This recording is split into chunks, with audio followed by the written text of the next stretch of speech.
They say paradise is in the eye of the beholder, but on a paradise planet, you have an entire world of majestic sights to behold.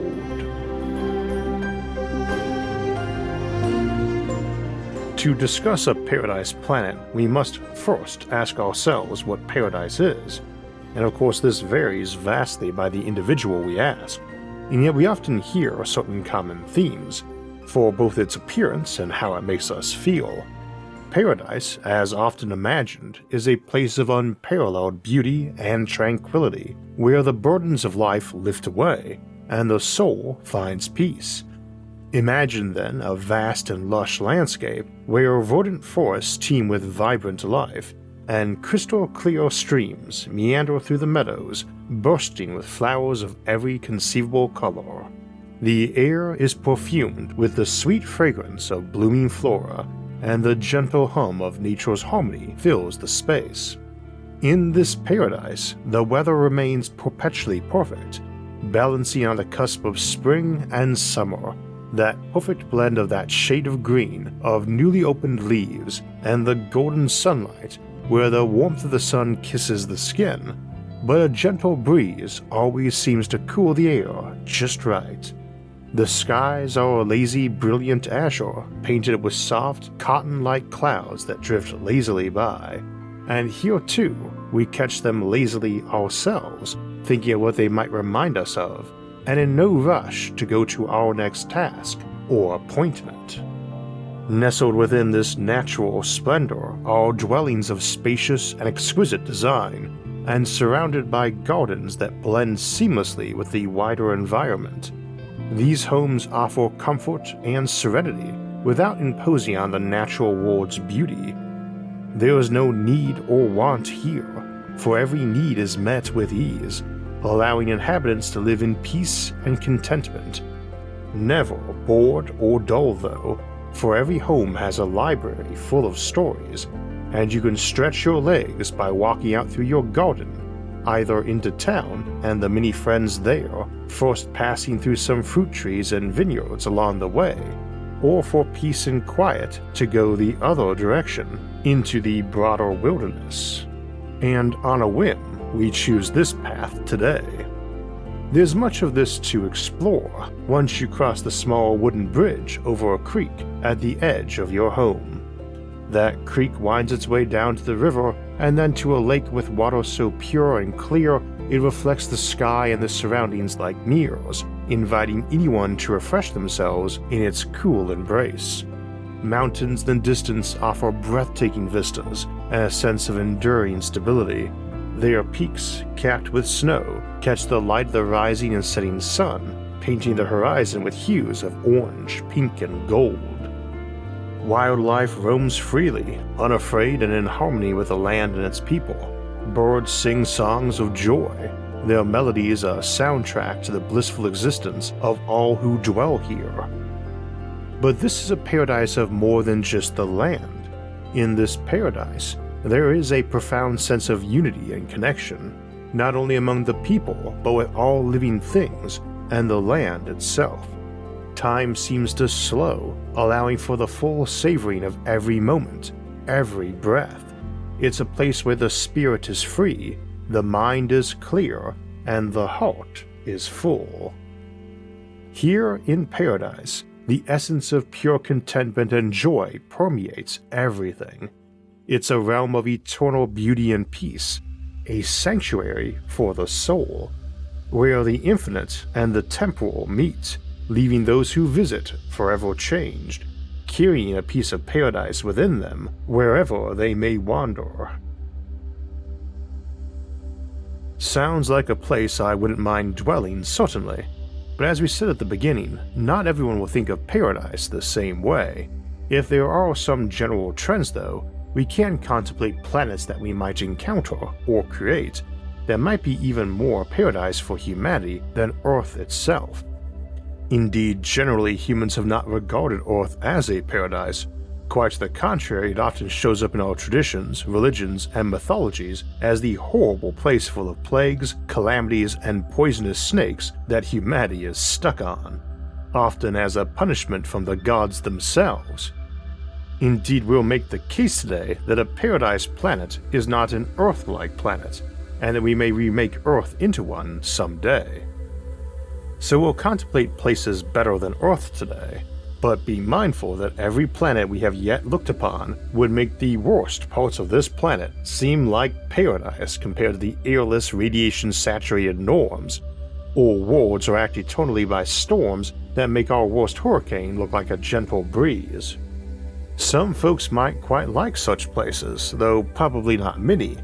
I would speculate that the more hyperbolic notion that one man's paradise is another man's hell is probably only going to be true when either it comes down to disliking the company there, or if one or two of the gentlemen in comparison is suffering an actual mental malady. Much like physical attractiveness, while standards will vary by individual and culture, there tends to be some built-in predispositions most folks have even cross-culturally.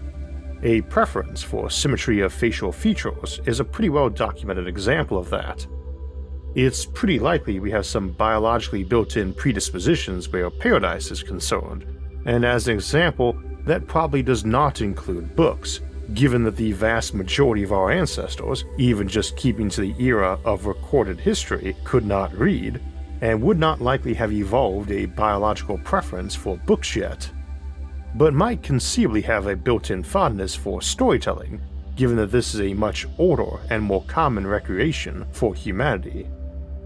I raise the point in the sense that we would like to know what sort of environments humans biologically are wired to like, but obviously a lot of us would be in heaven in a big stuffy armchair in a giant library with a cozy fire, which we might have had time to evolve a fondness for, a nice cup of coffee or hot chocolate, or maybe a glass of wine, which we probably have not, and maybe some light classical or jazz in the background. Your mileage may vary, of course, though now isn't a bad time to get a drink or a snack, or to hit those like and subscribe buttons. This episode is not about trying to figure out what paradise is for everyone, or assert one type is better, but obviously our goal, if we're engineering paradise planets, is to build the paradise the person or persons want. If we are including virtual reality, the options for individual and impractical paradise environments expands a lot. We won't foray into if some paradises are fundamentally unethical either, even if restricted to a virtual environment. We also do not know that our evolutionary predispositions toward environment, both the actual environment and the more abstract ones like social circles, are drawn from some past we actually lived in. We can imagine a planet that was identical to what the environment was and where humanity spent its formative period before heading out to settle our own world, a literal or metaphorical Eden.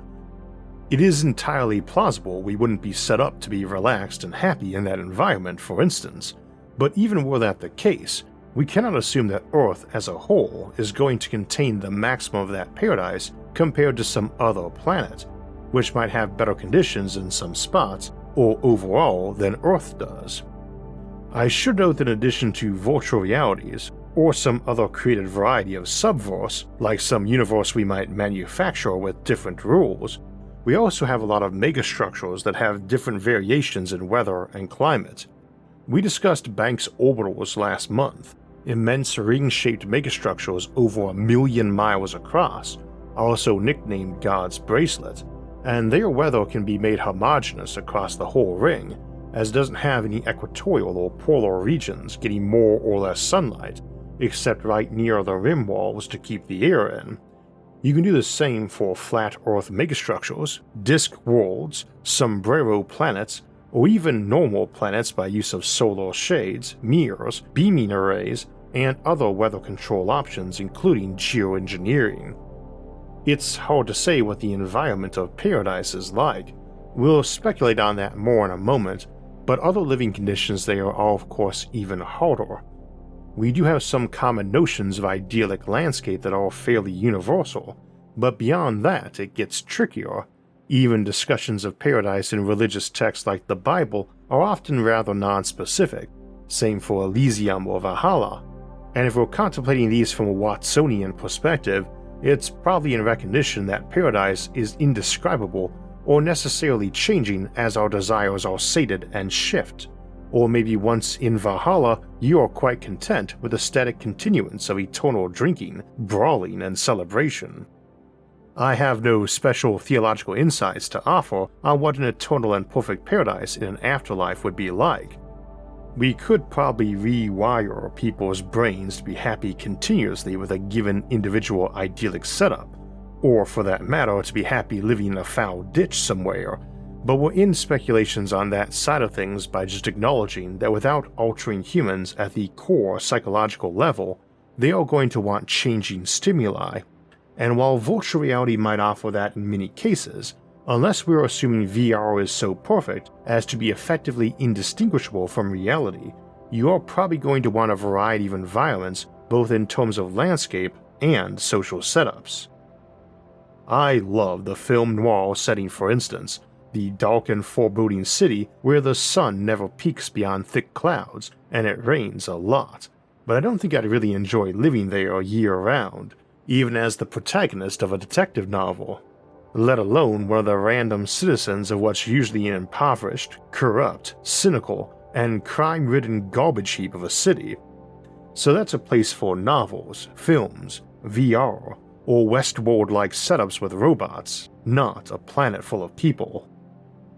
By extension though, that might include a ski resort, as while lots of folks love that environment, they mostly love visiting there, and many folks who live and work there are doing so for their pay, which is usually not considered a primary motivator in post-scarcity civilizations. On the other hand, you could automate a lot of stuff with robots and AI, and leave much of the remainder to some form of volunteer work by those there.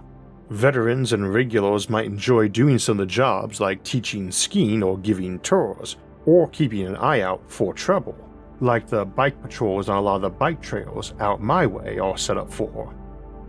This is behavior folks are actually wired to enjoy too. We do like showing folks how to do things, in moderation, or giving tours or having a sense of responsibility. A lot of us also sincerely enjoy giving hospitality, like cooking or fixing drinks, in moderation of course, and again we are probably wired for that behavior, as sharing food is a really big deal, probably even at the genetic level for humans. I emphasize that because in a lot of post-scarcity setups in science fiction, we just get told there's always someone who wants some job, and it gets hand-waved like some work equivalent to Rule 34. They are probably all folks who enjoy any given job, but not likely nearly enough for everything needed. We could wire someone to do it, or make an AI that enjoyed a task, but obviously we start entering a variety of ethically tricky topics, like if it's okay to make an AI that enjoys servitude, and if so, what varieties. It's a pretty common trope in science fiction for an alleged paradise to turn out to have some truly repulsive underside. Obviously, the earlier example of Westworld comes to mind, with the idea of making your resort be staffed with androids that were effectively people, and to whom the patrons were cheerfully encouraged to commit every atrocity they felt like.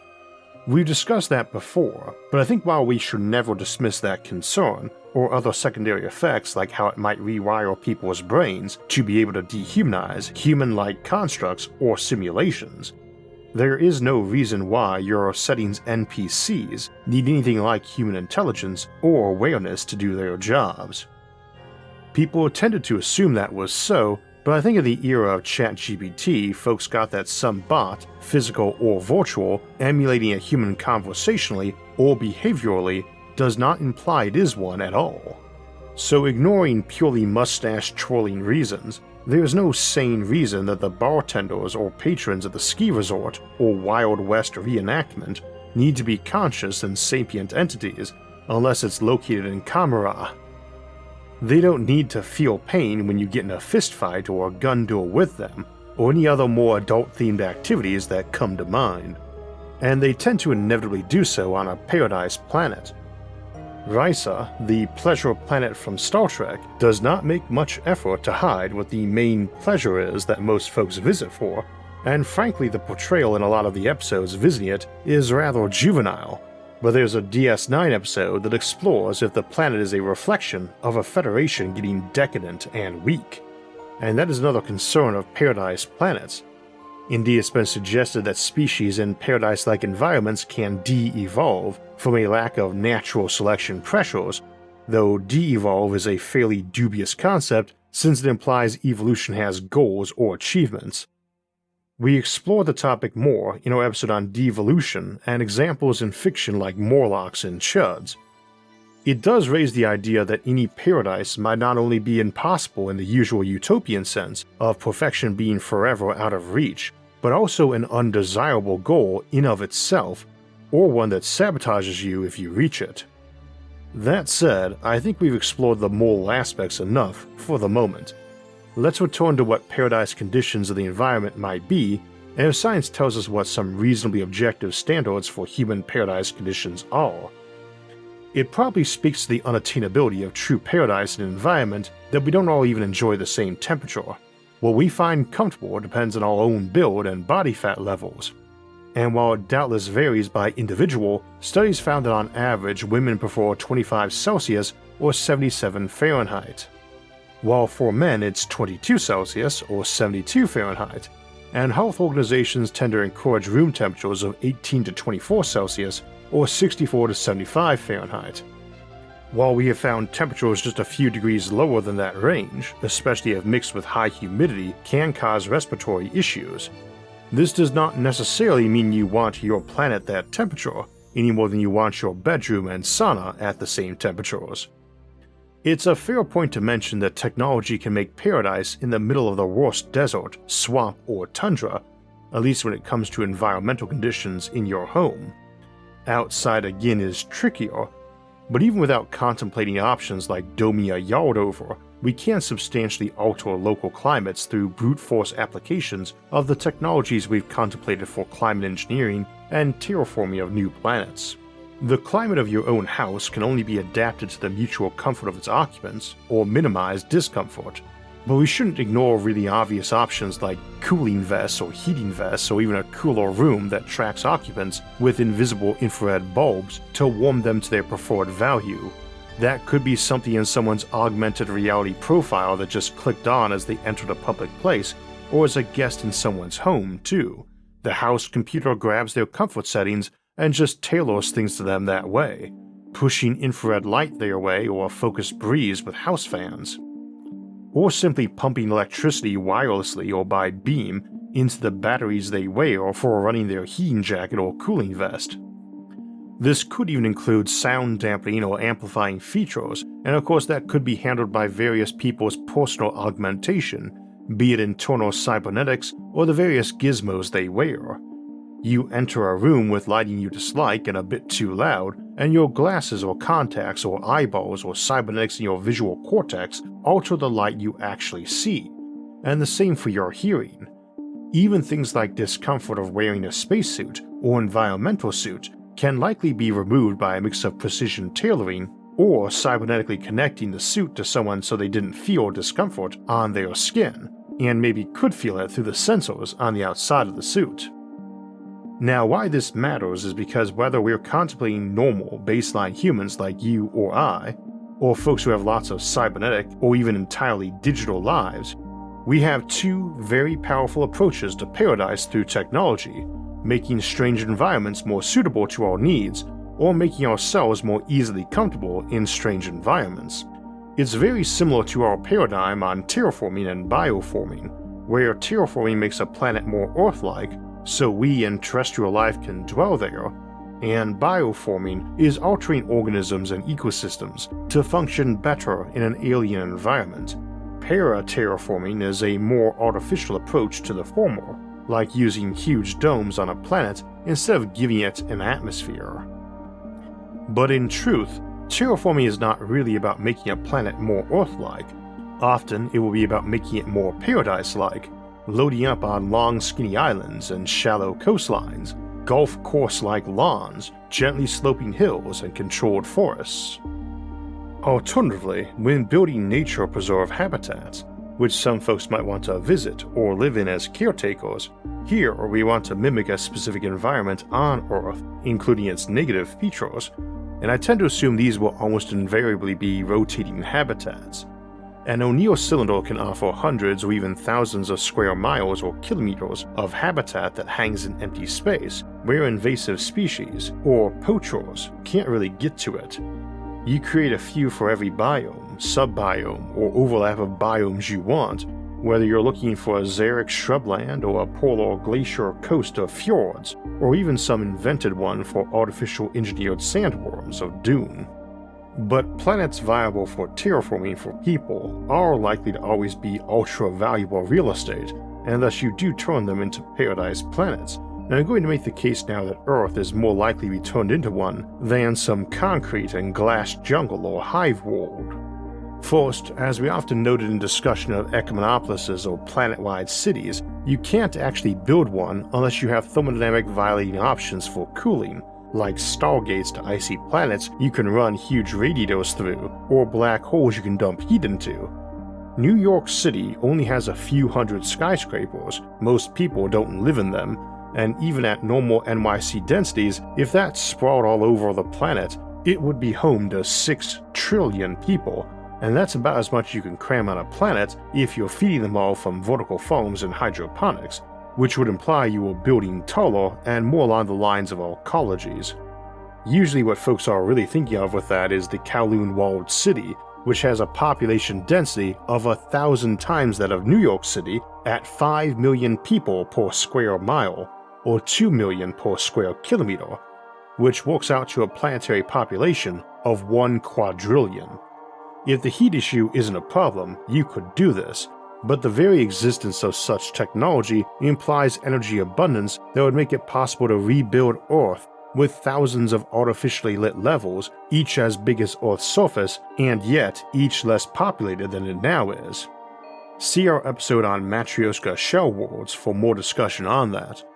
But even ignoring ecologies, shell worlds, and virtual utopia options, any planet can have its entire surface area turned into sandy beaches and gentle seas.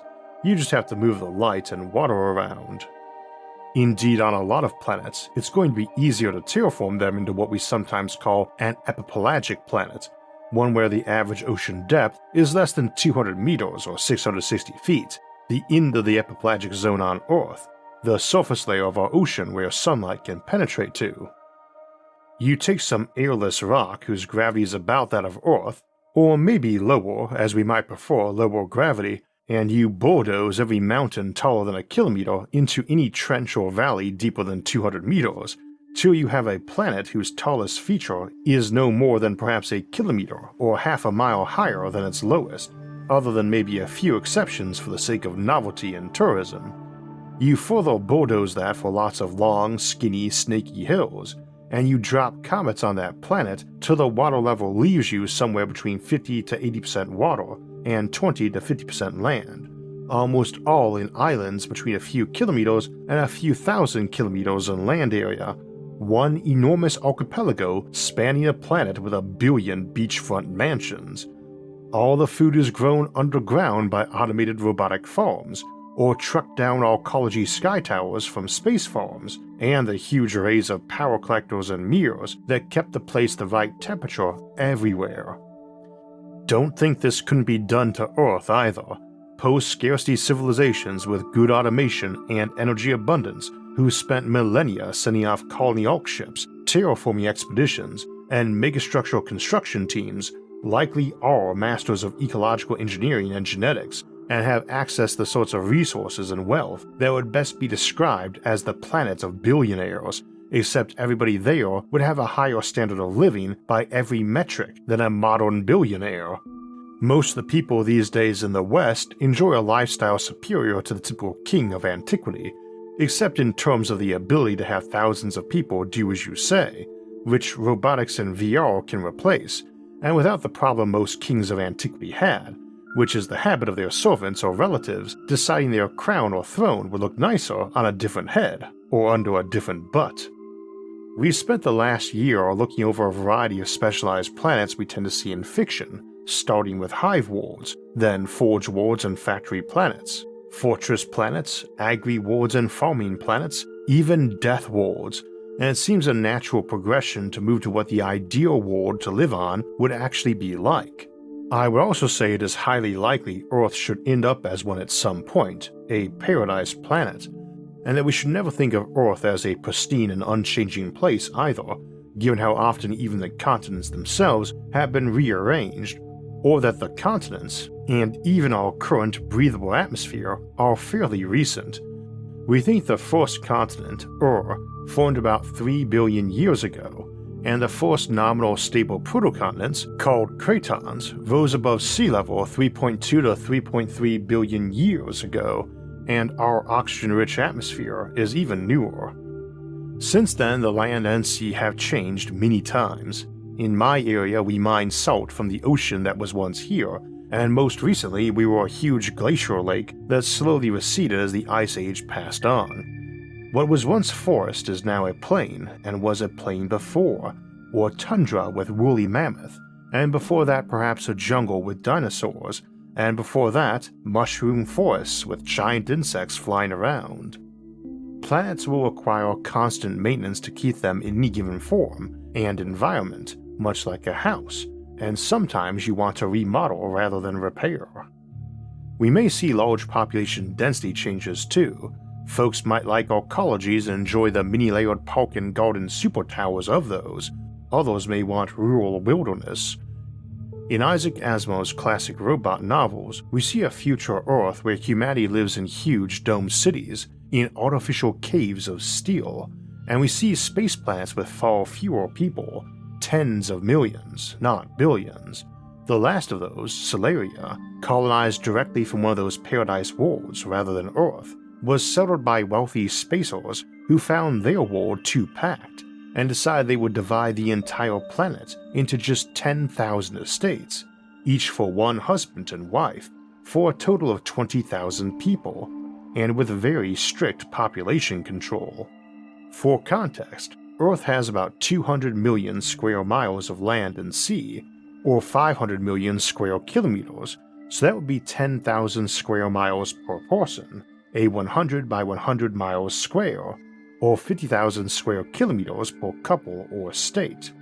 If we imagine that was mostly water, that's still resulting in estates individually the size range of places like Jamaica, Puerto Rico, and the Bahamas in their entirety, El Salvador, Kuwait, Lebanon, Rwanda, or Israel.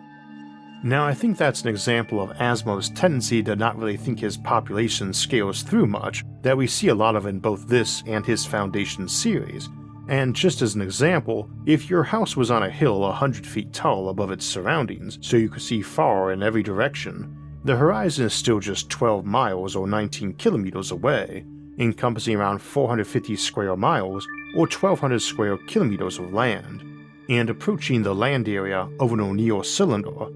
So even if you wanted an estate that encompassed everything you could see, that's still implying around 500,000 such estates on a planet and a population in the low millions if most of those houses have 2 or more occupants. Which they might not. Jean-Paul Sartre's often quoted though misinterpreted remark about hell being other people is a theme explored a lot in Asimov's book set on Solaria, The Naked Sun. Here people see each other a lot, but by the holographic equivalent of Zoom, they don't like to be in each other's actual physical presence anymore, and even married couples sharing the same sprawling mansion only visit each other in the flesh rarely. They are all germaphobes, though with some in-setting good reasons to be. They have armies of human robots who take care of nearly everything, including raising kids, and as the generations have rolled on, they have developed a genuine crushing phobia of being the physical presence of any other human. So in the novel, they are investigating raising kids entirely from tank to tomb from genetic samples taken from parents. Spoilers from the last 2 books of Asimov's Foundation series written in the 1980s to follow, but at the end of the penultimate book, Foundation's Edge, the primary protagonist visits a planet that is secretly a hive mind and very peaceful and idyllic, as even nature is incorporated into it, every person and animal and even the plants. Indeed, the rocks themselves are slowly and weakly being absorbed into that hive mind. Chronologically, this is set about halfway through the 1,000-year Selden Plan, and a few centuries after the events of the original Foundation novel, or omnibus of short stories anyway. The protagonist, Golan Trevize, decides to let this hive mind slowly and peacefully take over the galaxy and turn it into a galaxy-wide supermind. He's not terribly entranced with his idea personally and sets off at the end of the book on a quest to find long-lost Earth, and that final novel, Foundation and Earth, is him visiting long-lost planets trying to find Earth itself. It's often been noted that Asimov wrote himself into a corner here, and every book he or others wrote after this is set earlier, though the prequels he later wrote are excellent. That planet that had the hive mind, Gaia, is very much portrayed as a paradise planet in environment and people, and we see some of humanity's original worlds that have begun unterraforming themselves too, as they draw closer to long-lost Earth, without humans on them anymore to tend the unnatural environment we created there. We then return to Solaria, which at first they think abandoned, but it turns out they have gone all in on the isolationism and engineered themselves to be hermaphrodites living on their own on their estates, and when one of them dies they get replaced by their child or someone else's, who they typically have had very little interaction with and did not carry to term. We carried this version of isolationism even further by contemplating biological immortality and really good automation in our episode The Fermi Paradox Hermit Shoplifter Hypothesis, where we imagine what civilization might look like if everybody had access to anti-aging technologies and the equivalent of a spaceship with a Star Trek replicator and library archive on board. Iain M. Banks' cultural novels, which are more utopian and assume humans are social animals, tries to look at that in a different direction as it looks at what living in paradise would actually be like. I don't think either option, Gaia or Solaria, fits most people's vision of paradise, but Asimov's offering them as possible logical extensions of certain approaches to existence in a distant future. He wrote some prequel books afterwards, as did his friends and fellow sci-fi greats, Bayer, Benford, and Brin, that cleaned some plot points up, and I'm particularly fond of Brin's final entry in the series, Foundation's Triumph. Unsurprisingly, since my parents did actually name me for Isaac Asimov, I've read a lot of his mini books, and that was the first of many novels by David Brin I read too. Brin's one of the bigger influences on this channel incidentally, particularly since he and I have struck up a correspondence in recent years, and I dare say a friendship too. He talks about paradise and utopian scenarios a lot in his own novels, right from his early work in the Uplift saga, and particularly in his 2012 novel Existence, which probes into humanity's future and potential paths it could take, including the creation of utopian societies through technology and space colonization. As usual, Brin approaches the ideas critically, with attention to the complexities and unintended consequences that often accompany human advancement rather than hand-waving away problems, something a lot of authors skip when writing about their personal ideas of paradise. Whether they do or don't dip into details, a recurring point is that you need to build a perfect society to keep a perfect world, and people tend to disagree on what that is. There's that question of who decides that and who maintains this paradise, and if its inhabitants will remain content in it, or will grow restless with it, or degenerate as the beneficiaries of it. These things may need to go through cycles too.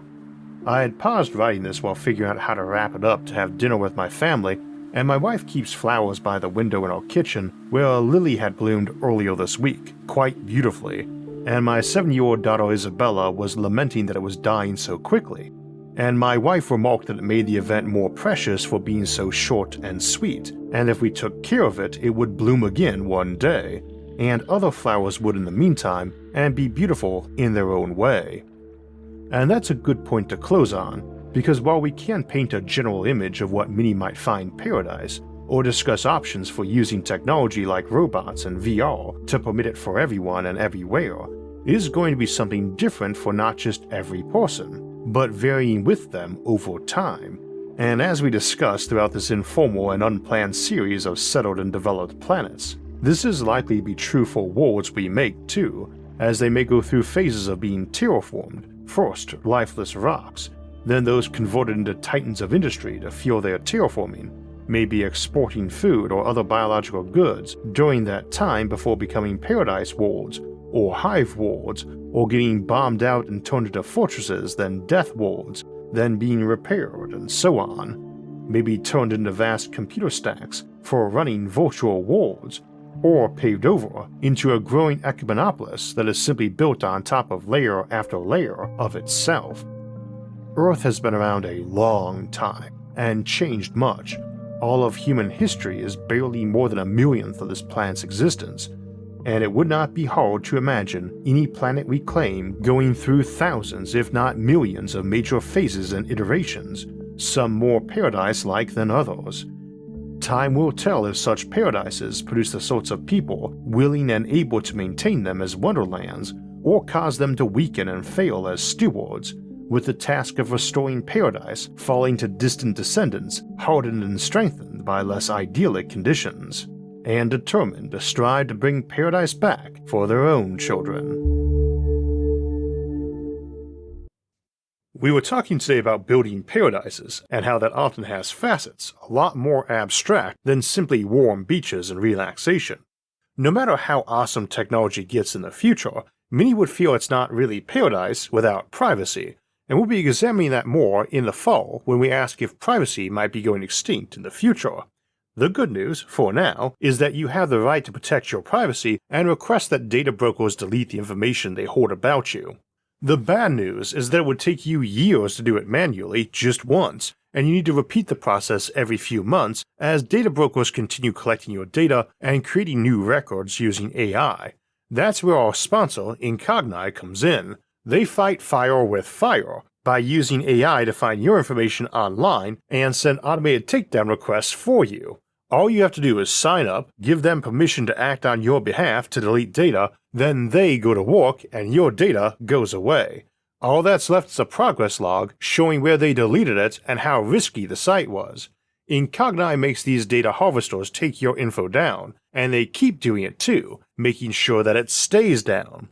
Incogni is available risk-free for 30 days, so you can try it out and get a full refund if you aren't happy with the service. Use code IsaacArthur at the link in the episode description to get an exclusive 60% off an annual Incogni plan. Go to incogni.com/IsaacArthur and take your data back. I want to take a moment to congratulate my friend Brian McManus from Real Engineering on receiving the Pioneer Award at this year's International Space Development Conference, along with William Shatner, who got the Heinlein Award. And they join other recipients including Stephen Hawking, Carl Sagan, Freeman Dyson, Neil Armstrong, Buzz Aldrin, Eric Drexler, Elon Musk, Jeff Bezos, Paul Allen, Stephen Colbert, Gene Roddenberry, Arthur C. Clarke, NASA Ames, the Mars Rover Team, JPL, Pascal Lee, and many others, including myself. Brian and I also got to do a panel with my friend Daniel Suarez, best-selling sci-fi and techno-thriller author, and the amazing Larry Niven, whose books we mention so often here. I also want to thank the roughly 600 students from many nations who came in person to present their space habitat design for our contest this year. Today we looked at some awesome future possibilities, and this Thursday, June 20th, we'll consider an alternate timeline in history and ask what would have happened if dinosaurs had never died off, and if we may have seen a world with a mix of big mammals and dinos, or even if they might have developed a civilization one day. After that, we'll explore the idea of hollow planets, both notions that Earth might be one, and that maybe it will become one in the future. Then we'll wrap up the month with an examination of free will and quantum mechanics. If you'd like to get alerts when those and other episodes come out, make sure to hit the like, subscribe, and notification buttons. You can also help support the show by becoming a member here on YouTube or Patreon, or check out other ways to help at isaacarthur.net. You can also catch all of SFA's episodes early and ad-free on our streaming service Nebula, along with hours of bonus content like in-situ resource utilization at go.nebula.tv/isaacarthur. As always, thanks for watching and have a great week.